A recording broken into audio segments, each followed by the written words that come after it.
Hello tout le monde et bienvenue dans ces nouveaux favoris du mois puisque nous sommes officiellement une fin de mois, je ne sais pas vous mais je l'ai pas vu passer. Bref, passons aux choses intéressantes. Allez. On a échappé à la catastrophe. J'ai eu trop peur qu'il se soit cassé, vous avez pas idée. C'est un peu le bronzer que j'utilise tous les jours en ce moment. Il a survécu, il est trop fort. Donc je vous le disais, pas de fond de teint ce mois-ci puisque je vous ai tout montré le mois précédent. En revanche, j'ai voulu changer un petit peu mon bronzer, voir ce qui se faisait ailleurs. J'avais très envie de tester depuis longtemps celui d'Hourglass. Et je me le suis pris en teinte lumineuse Bronze Light. Et en fait, vous savez, c'est un bronzer un petit peu cuit qui est satiné avec des petites nacres, qui a un rendu lumineux mais pas trop. C'est tellement beau sur la peau. Là, je ne l'ai pas aujourd'hui parce que j'ai filmé juste avant en testant des produits pour la première fois. La vidéo sortira la semaine prochaine. C'est pas pour tout de suite, même pour les yeux et tout. Donc vous verrez tout en vidéo, ne vous inquiétez pas. Mais tout ça pour dire que je ne l'ai pas dessus, mais il est vraiment joli. C'est parfois un peu excessif sur les prix, mais c'est vrai qu'ils ont des produits de qualité. Ils ont de très bons produits et les poudres en général, ça vaut de l'or concrètement. En tout cas, sachez que si vous vous posez quelques questions, le bronzer, c'est une valeur sûre, vous pouvez foncer. Un peu dans la même optique, mais c'est pas un bronzer, c'est plus une poudre sculptante.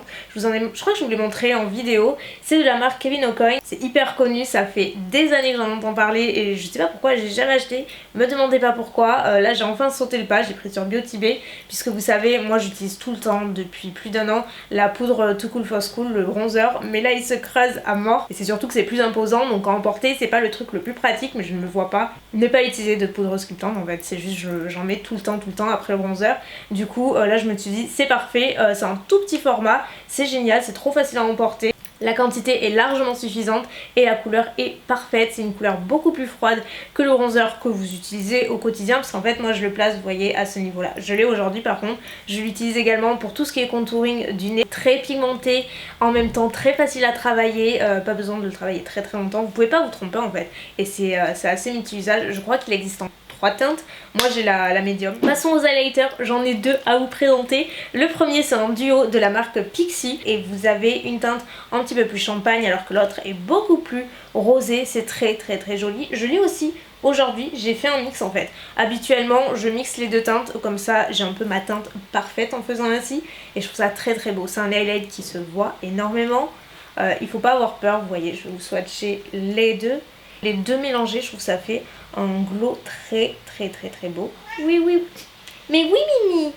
Mais oui, c'est joli le glow. C'est pas terminé, j'en ai un deuxième que je voulais tester depuis trop longtemps. On a aussi les Master Chrome en France, mais on n'a pas cette teinte là. C'est tellement plus pigmenté aux US, je vous assure.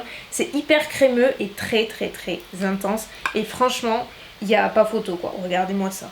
Il est vraiment très beau et tout ça pour dire que malheureusement la formule n'est pas du tout la même. J'en ai des français en fait et même si la formule est crémeuse, je la trouve plus crémeuse aux US et surtout beaucoup moins pigmentée ici en France. Je trouve ça trop dommage, je comprends pas pourquoi. Je pense que c'est vraiment une question de pigment, de formule par rapport aux normes européennes.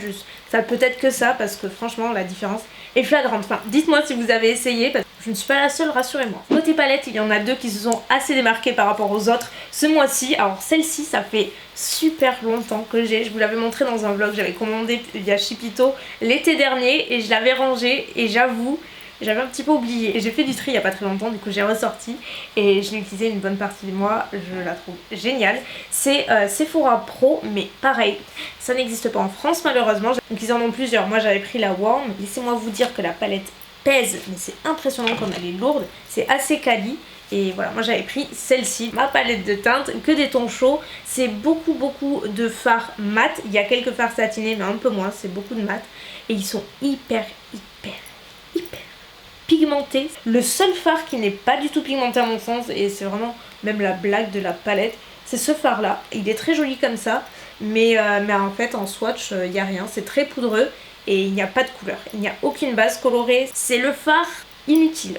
En dehors de celui-ci, les autres c'est de la bombe, je m'en rachèterai une, c'est certain parce que la qualité est ouf et c'est vraiment dommage qu'on l'ait pas encore en France. Je sais pas si ça arrivera un jour ou si c'est vraiment une exclusivité US, mais c'est hyper dommage parce que c'est une gamme qui est trop intéressante.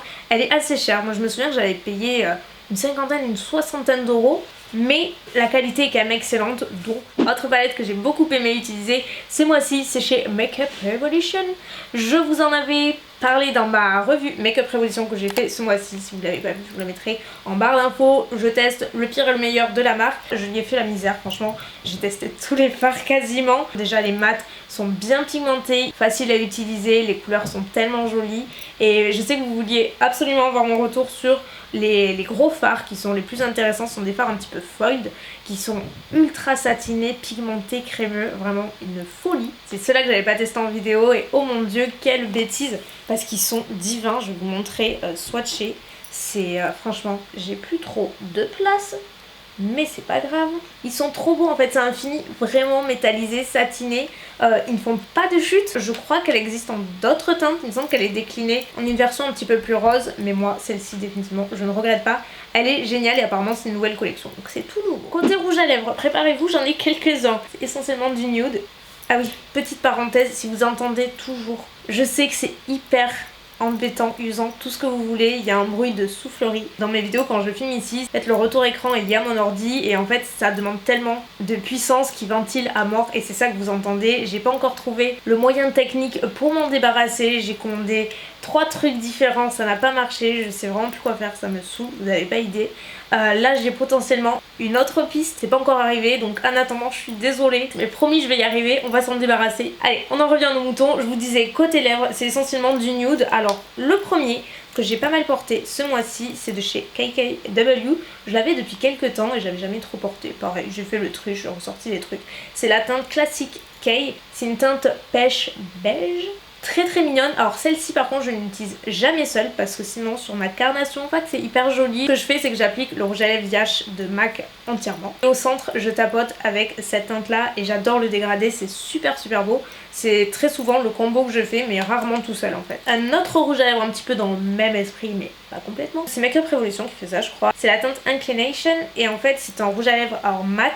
Et j'aime beaucoup parce qu'en fait j'ai un crayon qui est exactement de la même teinte et je suis assez mitigée avec ce rouge. En fait j'adore la couleur, c'est pour ça que j'utilise, mais la formule, il est tellement mat qu'il a tendance à assécher et à marquer la moindre ridule. Donc si vous avez déjà les lèvres gercées, vraiment ne vous dirigez pas vers celui-ci. C'est vraiment pour la couleur que j'utilise, pas le plus confortable à porter. En revanche, côté confort, les rouges à lèvres Zara, pareil, j'en ai fait une vidéo ce mois-ci et j'étais trop contente qu'elle vous plaise autant. Parce que moi ça a été vraiment ma super belle découverte du mois. Juste les rouges à lèvres en général Zara, je vais pas tout vous spoiler mais ça a été assez positif. Je vous invite à la voir si vous ne l'avez pas vu, mais ma teinte coup de cœur c'est ce rouge coquelicot. C'est le genre de rouge que j'aime porter parce qu'il y a une pointe d'orange dessous. La couleur est très belle, c'est hyper mat. En même temps c'est les rouges à lèvres les plus confortables que j'ai eu l'occasion de tester. Ils font ultra cheap. Au contraire ultra chic et pas du tout cheap parce que c'est un format aimanté comme ça, un petit peu velouté comme les packaging NARS, c'est très beau. Franchement, si vous avez l'occasion, mais foncez. J'ai aussi pas mal porté celui-ci que j'ai depuis quelques temps mais je l'adore en fait. C'est vraiment la formule que j'aime beaucoup. C'est les rouges à lèvres liquides mat de chez NARS et là c'est la teinte Get It On. C'est un beige, vous voyez, qui est un petit peu moins pêche que les autres quand même. C'est un beige un petit peu plus neutre mais il sèche totalement mat, il est très fin, il n'assèche pas du tout les lèvres. Et l'autre que je porte c'est la marque Physician Formula qui fait ça et c'est la gamme des Velvet The LC Lip. J'en ai une autre mais celle-ci je la mets tout le temps. Donc comme je dis c'est celle que j'ai, donc je vais pas vous la swatcher. Au début je pensais pas que ça séchait complètement mat mais plutôt crémeux et enfin vous le voyez c'est absolument mat, ça ne bouge pas, c'est super confortable et en fait à l'application c'est très drôle parce que c'est assez crémeux, liquide et très frais. Dans la rubrique soins, j'ai pas grand chose, j'ai qu'un seul produit. Je pense que ça fait un moment que je l'ai, mais c'est vrai que je l'ai vraiment beaucoup utilisé ces 2-3 derniers mois. C'est le masque Jet Lag de Summer Fridays. Vous n'avez pas besoin de vivre en décalage horaire pour pouvoir l'utiliser, vous inquiétez pas, ça s'appelle Jet Lag que voilà. Votre peau est un petit peu terne ou que vous sentez qu'elle tiraille ou qu'elle a vraiment besoin de ce supplément d'hydratation, c'est là qu'il intervient. Et ce que j'aime avec ce masque là, c'est que déjà oui, il est hyper efficace, peu importe votre type de peau, qu'elle soit sèche, mixte, grasse, mais le gros avantage c'est qu'on peut l'utiliser de la façon dont vous le souhaitez et où vous le souhaitez, c'est-à-dire que je l'utilise même en contour des yeux, je l'utilise sur les yeux, je l'utilise évidemment sur le reste de mon teint, on peut l'appliquer partout. Il n'y a pas d'ingrédients irritants, même pour le contour des yeux, c'est pour vous dire. La plupart du temps, je l'utilise en fait en masque de nuit, bien souvent, et pas juste rarement en masque à laisser poser 10 minutes parce que je trouve que c'est du gâchis. autant laisser la peau l'absorber à fond et en général la nuit ça fonctionne très très bien. En tout cas moi sur mon type de peau c'est comme ça que j'aime l'utiliser. En fait il repulpe et il hydrate, il donne ce coup de boost à la peau et moi comme je dis j'adore l'appliquer en contour des yeux, enfin vraiment je suis fan de ce produit. Parlons maintenant de choses qui sentent bon. Et effectivement, je ne vous parle jamais de parfum. C'est pas faute de ne pas en avoir parce que vous voyez derrière, je sais qu'il vous intrigue. On me demande de temps en temps si je compte faire une vidéo sur les parfums, mais non. Je pense pas que vous en verrez un jour parce que c'est pas que j'aime pas ça, parce qu'au contraire, vous voyez que j'en ai, mais je suis pas hyper loyale en parfum. J'ai pas trouvé mon parfum. Et c'est pour ça que je vous en parle pas nécessairement très souvent. Mais là, j'en ai un nouveau. Il me plaît tellement que je voulais le présenter en favori. Ça a été le coup de cœur, mais de suite. C'est la marque Aérine qui est en fait la marque de la petite fille d'Estée Lauder. Elle a créé cette marque Aérine qui est composée uniquement de parfums, d'eau de toilette. C'est relativement haut de gamme, il y a un petit peu de tous les prix, mais c'est très élaboré. Il y en a vraiment pour tous les goûts. Et moi je vous avoue que je suis hyper difficile parce que j'aime pas les odeurs trop entêtantes, trop fortes, patchouli et tout. C'est pas du tout mon truc. Moi j'aime les choses fraîches, féminines, voilà, qui en général tiennent pas trop sur la peau, mais c'est pas grave. Le packaging est très beau, je trouve que c'est joli, c'est féminin, c'est moderne, c'est adorable. Et franchement si vous aimez la fleur d'oranger, c'est pas entêtant. Là c'est très doux et on sent que je trouve que c'est très luxueux comme parfum. Franchement je peux pas vous le décrire, c'est pour ça que je vous en parle jamais de parfum. Je ne sais pas les décrire. Vous aimez la fleur d'oranger et les parfums ? Allez sentir, vous m'en direz des nouvelles. Je peux passer un an sans vous en parler, là j'en ai deux à vous présenter. Bon, deuxième, c'est pas vraiment un parfum, moi c'est plus une brume corporelle. C'est de l'Occitane et là, grosse surprise, j'avais reçu dans un colis et je comptais pas le garder honnêtement quand j'ai vu rose, parce que je suis pas fan du parfum. La rose encore une fois, tout ce qui est floral, c'est pas mon truc. Je le mets à la sortie de la douche à chaque fois et c'est divin. La brume déjà est très fine et oh, j'aimerais que vous puissiez sentir, franchement ce serait tellement plus pratique. Autant été comme hiver, je pense que c'est un parfum qui peut traverser pas mal de saisons. Je vais à tout prix revenir dessus parce que je vous avais montré dans un vlog quand Mounette les avait achetés, parce que c'est elle qui est tombée dessus, qui les a achetés. Elle m'a dit faut que tu leur en parles et tout, ils sont trop bien, donc je suis là. Je sais pas si vous voyez la marque, mais c'est la marque de Lidl qui fait ça. C'est des vernis qu'elle a acheté je crois moins de 2 €, donc vraiment 3 fois rien. Elle a pris plein de teintes et moi c'est particulièrement ces 3 que j'aime beaucoup. Et autant elle que moi on a adoré cela. Franchement pour le prix je vais leur en parler, c'est obligé, tant qu'il y en a encore parce qu'ils sont hyper opaques. Mais vraiment le pinceau est pas mal du tout et surtout hyper opaque. En général toutes les teintes, 2 couches en suffit. En termes de tenue, pas des vernis qui vont tenir une semaine, mais au bout de 4 jours moi je l'enlève et c'est très bien en fait. Moi j'aime changer régulièrement, donc ça me dérange pas des masses, mais pour le prix on peut pas être super difficile. Je voulais vous en parler parce que si vous tombez dessus, que vous aimez les vernis, franchement c'est pas la ruine, ils sont vraiment sympas. On passe au flop et là je voulais mentionner ce produit là que je m'étais acheté sur fil unique je crois, parce que j'avais envie de changer un petit peu. Je me cherchais une nouvelle base pour préparer ma peau au maquillage. J'avais acheté le HD Beauty Balm, donc le baume beauté de Stila, parce qu'il avait plein de promesses assez sympas. Il réduit les pores, il contrôle l'excès de sébum, il limite même les imperfections, il réduit les rougeurs, les irrégularités de la peau, l'apparence des rides, bref, il fait tout. Le souci, c'est qu'à l'application, je n'ai rien vu de tout ça, mais genre vraiment rien. C'est la blague du siècle quoi. Déjà l'odeur, c'est pas terrible, c'est hyper chimique, c'est teinté, la texture est hyper difficile à appliquer et ça ne camoufle rien. Les rougeurs sont toujours là, les imperfections, aucune différence. Les pores, alors là, coucou, elles sont toujours là, ça ne lisse rien du tout. L'excès de sébum, n'en parlons pas. Bref, je suis désolée Stila, mais là, il va falloir m'expliquer. Côté musique, qu'est-ce qu'on a? J'aime beaucoup la dernière, alors je ne sais jamais comment on prononce son nom, je vous jure.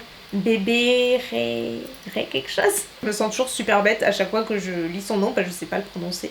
Celle-ci, je sais pas, c'est trop entraînante, j'aime bien. Ah oui, celle-ci aussi de Meghan Trainor et Sean Paul, c'est la Hey DJ. Ça donne envie d'être en été, pas vous? Et évidemment que je vais mentionner Thank You Next, le dernier album d'Ariana Grande. Et c'est qui va l'avoir en concert en mai? Cette année, j'ai 3 concerts de prévus, mais genre, ça va être mythique. Et ça commence avec Ariana Grande, donc je suis trop contente. Franchement, j'ai trop hâte de la voir, j'ai jamais vu en concert. Vous savez combien je l'adore, donc c'est pas vraiment une grande surprise. Et son album en général, de toute façon, est dans mes favoris. Ma préférée, c'est définitivement la numéro 4, Bloodline.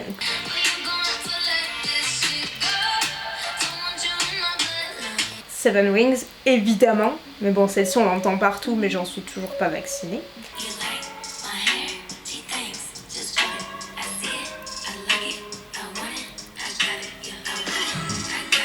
J'aime beaucoup la numéro 3 aussi, NASA. Enfin bref, je vais pas toutes vous les faire, l'album en général, ok?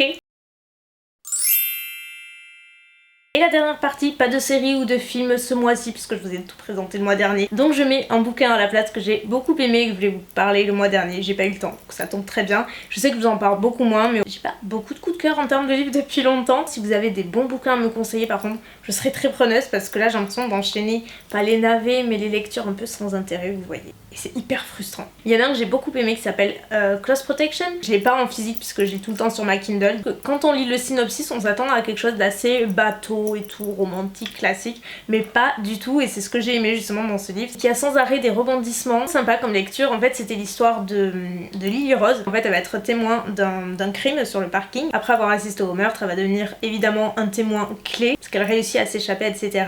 Du coup le FBI lui confie une garde rapprochée pour la protéger, bien entendu, le temps qu'ils arrêtent le coupable. Et le garde du corps en question qui va s'occuper de sa garde rapprochée, c'était son premier amour avec qui il y a beaucoup d'histoires. Et le synopsis s'arrête là, donc on reste vachement sur sa fin, on se dit c'est hyper bateau, mais pas du tout, parce que du coup ils se retrouvent, ils ont beaucoup de vécu ensemble, ça va beaucoup plus loin que ce qu'on imagine, c'est passionnant, c'est vraiment hyper intéressant. Tout ce que je peux vous dire c'est que c'est une belle histoire qui moi m'a beaucoup touchée. Si vous n'êtes pas déçus de mes recommandations habituelles, je pense que vous allez l'adorer.